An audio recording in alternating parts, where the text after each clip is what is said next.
আসসালামু আলাইকুম রহমতুল্লাহ। Nahar dairy farm. আজকে এখানে বাছুরের ম্যানেজমেন্ট সম্পর্কে আমি দেখাবো। এই যে দেখেন বাছুরের ম্যানেজমেন্ট দেখেন আপনারা, যে এখানে কেস সিস্টেমে বাছুর রাখা আছে এবং একটা ছোট বালতির মতো পানি দেওয়া আছে। এখানে কিন্তু হচ্ছে দুধ খাওয়ানো হয় পরিমাণ মতো। এই খামারে দুধ দেওয়া হয় প্রথম 40 দিন, তার বডি ওয়েটের 12 থেকে 15%। আমরা ফিল্ড লেভেলে খামারিদেরকে 10% বডি ওয়েটের খাওয়ানোর জন্য বলে থাকি। এই 10%ই আমরা খামারিদের বোঝাতে পারি না যে বাছুরের এই বয়সে দুধটাই একমাত্র খাবার। কিন্তু এই আধুনিক খামারে এখানে সর্বনিম্ন 12 এবং বাছুরের হজম ক্যাপাসিটি অনুযায়ী 15% পর্যন্ত খাওয়ানো হয়। মানে একটি 40 কেজি ওজনের বাছুরকে 4 কেজি 800 মিলি থেকে 6 লিটার পর্যন্ত দুধ খাওয়ানো হয়।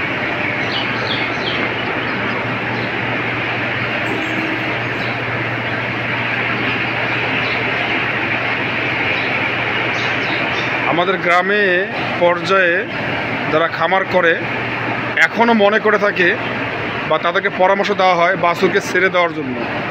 বাছুরকে ছেড়ে দেওয়ার ফলে বাছুর লাফালাফি ঝাপাঝাপি করবে, বাছুর দ্রুত বড় হবে। বেঁধে রাখলেই অন্য খামারি বা পাড়া প্রতিবেশী বা যে কেউ দেখে সে বলে এই কাজটা অমানবিক, বাছুরকে ছেড়ে দাও। কিন্তু ঘটনা টোটালি ভিন্ন। প্রথম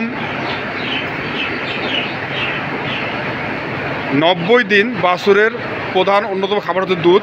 বিশেষ করে প্রথম 40 দিন, 30 থেকে 40 দিন তার প্রধান একমাত্র খাবারই দুধ। যদিও 15-20 দিন বয়স থেকে দানাদার খাবার কিছু করে তাকে দেওয়া উচিত এবং 20 দিনের পর থেকে কাঁচা ঘাস।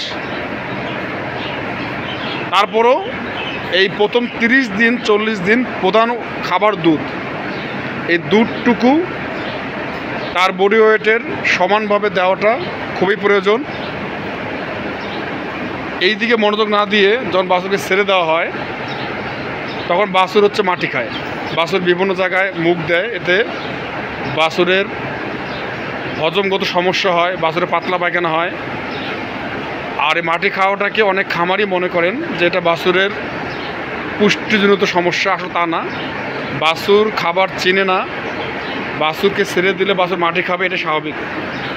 যেমন আপনারা 6-7 মাসের মানুষের বাচ্চাকে ছেড়ে দেন, সে যদি উঠানের মধ্যে মুরগির পায়খানা হাতে পায়, মুরগির পায়খানাটাই কিন্তু সে মুখে দিবে, কারণ সে তার খাবার চেনে না। এর অর্থ এই না যে ওই বাচ্চারা অসুস্থ।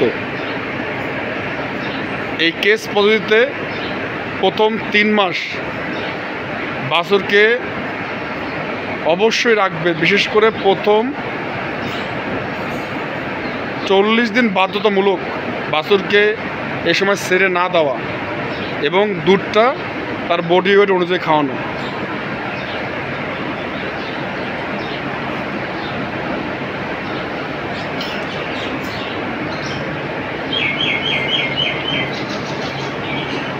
এখান থেকে মূলত 3 মাস পরেই এই যে বকনা স্টেজে চলে আসে। এখানে আরও বকনা স্টেজ আছে। সবাই ভালো থাকবেন।